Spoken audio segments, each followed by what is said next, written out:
Are you ready?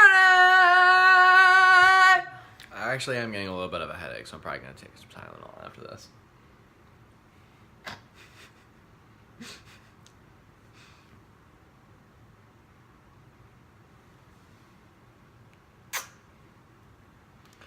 Also, I just want to make sure that this is on the record. Yeah, see that? Oh. No. Oh. But it didn't get on my pants. Oh, show your hand. That's what you get for making fun of me. I'm eating a cookie right now, and it's not vegan, but that's what you get for making fun of me. We're back. After that mishap. Trace of this thing. Guess we'll call it a video series. So this video, the main objective is for me to talk about what successes I've had with my veganism and my plans going forward. Exactly. I was going to say sideways and backwards, but I wanted to have a smart... Into the future. Time travel. We're time travelers, guys. Is weed vegan? I'm pretty sure. Anyway. This question. The first question. What vegan recipes have you tried? Which ones worked? Which ones flopped? We already kind of went over this a little bit, but I guess we'll go over it again because it is kind of funny. Yeah, vegan Alfredo worked. That was actually pretty legit. It was delicious. I've tried a vegan lasagna. It's gotten better every time I've done it. My recipe, I've tweaked it now, so I call it my own recipe. It's basically, if you Google best damn vegan lasagna, then it's on there. So I use the spinach ricotta, the cashew cream in that. I don't use lentils in the tomato sauce because I didn't like them the first time I did it, so I haven't done it since. But I do add zucchini and mushroom, and it's really, really good. That was good. So vegan lasagna. We've also done, what else have we done that was good? We did vegan parmesan. It's delicious. Vegan parm. Do that. Was life, right? I need to venture out and make other vegan cheeses, but we bought the non-dairy cheddar cheese. We made vegan grilled cheeses with that, with wheat bread and earth balanced butter. That was solid. The cheese was a little sharp for me, so I couldn't eat that every day, just because I'm a wimp, I guess, when it comes to sharp cheddars. What else? I thought that was good. Did them Alfredo. I mean to try vegan minestrone. I got the stuff to make it. I haven't made it yet, but I plan to. Stir fries. I've had a couple stir fries that were good. I've made eggplant steaks. That's pretty simple. That worked out pretty well.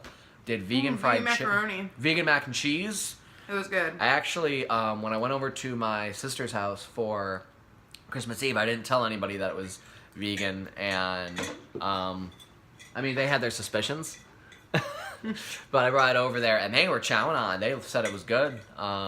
Even my 2-year-old nephew, I think, had a couple bites, and he liked that. My mom liked it.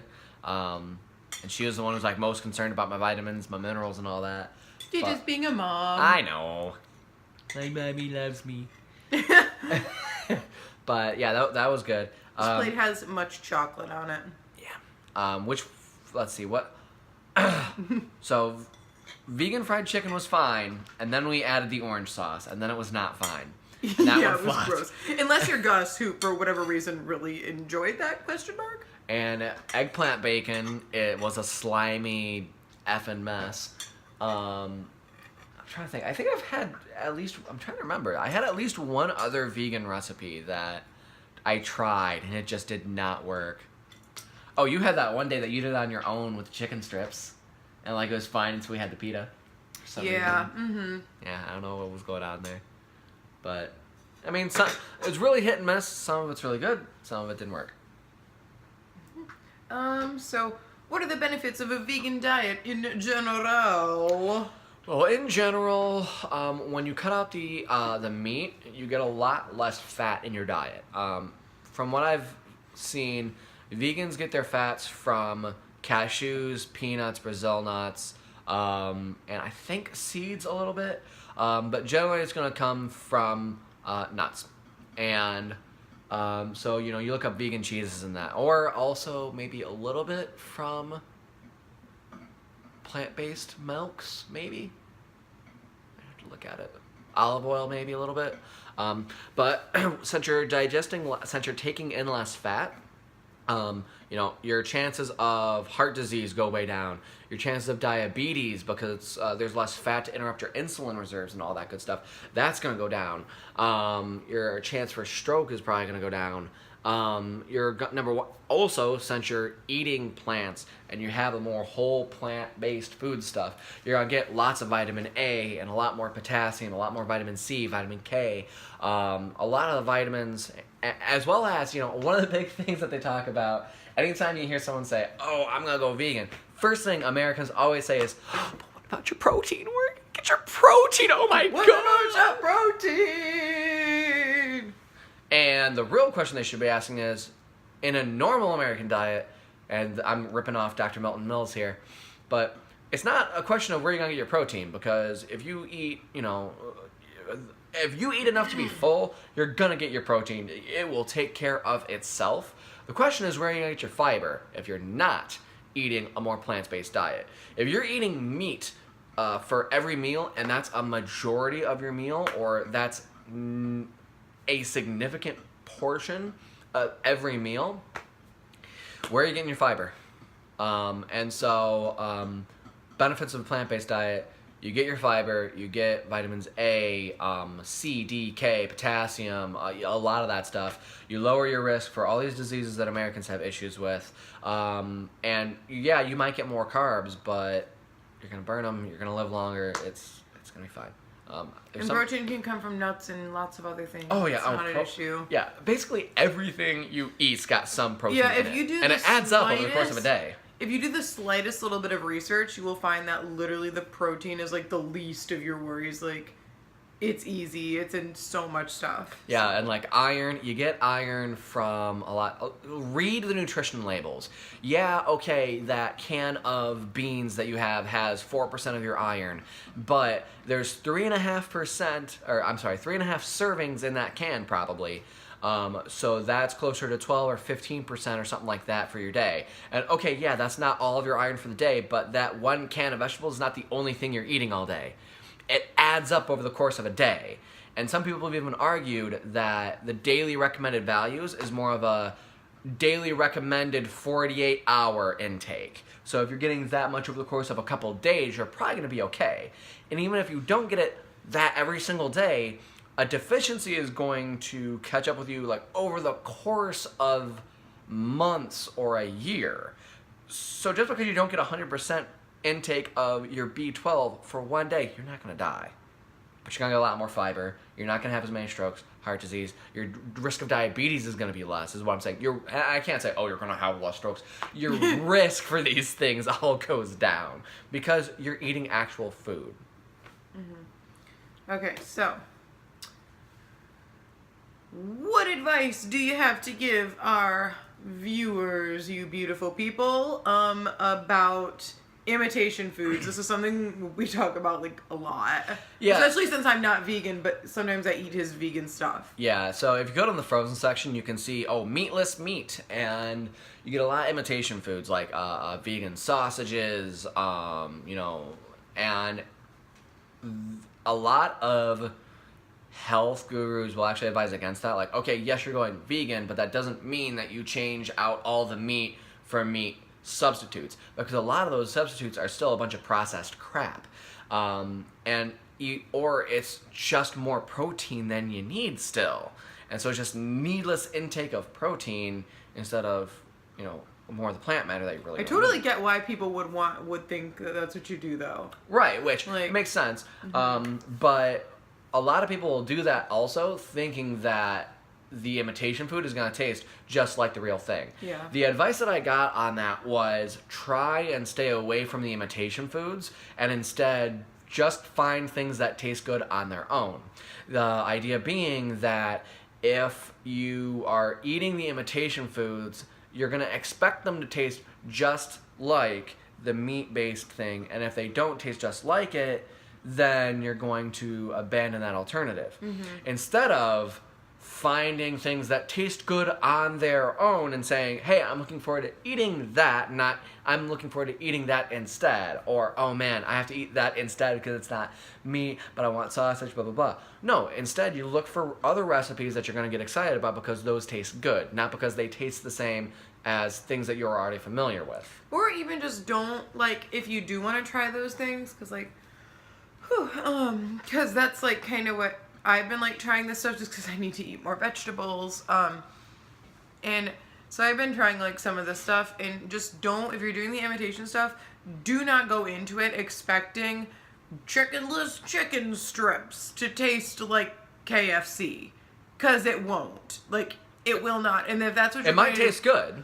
Well, yeah, I'm but getting it's there. not going, okay, sorry. Exactly. Yeah, you know, because it's just not going to. And like you said, like, if you don't go in there with that expectation, it might taste good, but it's not going to taste like meat. It's going to taste different. So that's my kind of biggest advice. Coming from a meat eater, that's my advice there. Yeah, and don't, I mean, if you're thinking about trying a more plant-based diet, whether you want to go vegan or vegetarian or whatever it is, even if you just want to try and become healthier, add recipes. Before you take anything away, add recipes into your repertoire that and find stuff you're going to get excited about. When I was reading Minimalism, it's a book by the Minimalists. Good one. It talked about, you know, maybe Saturday, once a week, you include a new recipe. And if you don't like it, you don't have to make it again ever. If you do like it, then hey, that's a new recipe that you can try. And so just add in recipes that you like and get excited about. And eventually you'll have all these plant-based alternatives that you actually genuinely like, not even just, oh, I like that instead of blah, blah, blah. No, it's, I'm excited to have that. And also, it's all plant-based, so that's going to be really good for me. And eventually, you'll have all these good recipes in your diet and in your repertoire that there won't be room in your stomach or your day for all the other stuff you were hoping to cut out. So it's add and add and add and add. And the reduction and the taking stuff out that you were trying to avoid, it'll take care of itself. It's a nice little trick that I learned, and I've been having a lot of success with it. Okay, so last question, and this one I feel like should be kind of obvious, but in your veganism, do you cheat? Yes, I do. And I'm not talking about on me. Yeah, do I... He cheats on me all the time. Yeah, obviously, I mean... Every day. Every day. It's an issue. Yeah. I don't know how we're going to get through it.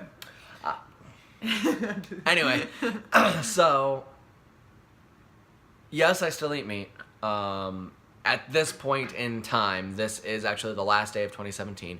I do still eat meat, especially if she's the one cooking dinner. I'm not, you know. If we go out and it's really, really difficult to avoid, then I'll probably, like, I think we went to Olive Garden a couple days ago. Yeah. And it was almost impossible to avoid cheese, but I did try to at least avoid the meat. I got an eggplant parmesan for my soup. I was the minestrone. The minestrone was like the closest thing I could get to being vegan. But, you know, I try to avoid it, but I'm not going to bend over backwards to avoid the animal products just yet. Just 'cause I'm still adding things in. So... He's getting there. I'm getting there. Yeah. Next step's going to be like going to a vegan restaurant or something. Maybe the lunchbox for Sarah. Yeah, probably something like that. Yeah, I haven't gone to a vegan that. restaurant. I haven't gone to a vegan restaurant yet. So, with that in mind, we're coming up against time here, and I think that's been a pretty good introduction. I mean, I could probably talk about this for another hour and still, you know, just to mention everything that I plan to mention. But, you know, I have stories. It's a journey still. And thank you very much for listening. Your comments and your questions I may very well address in a future episode of LUGOLOY. But thank you very much, and we will see you later. Thank you for letting me get my plant-based lame all over you. So, take care, guys.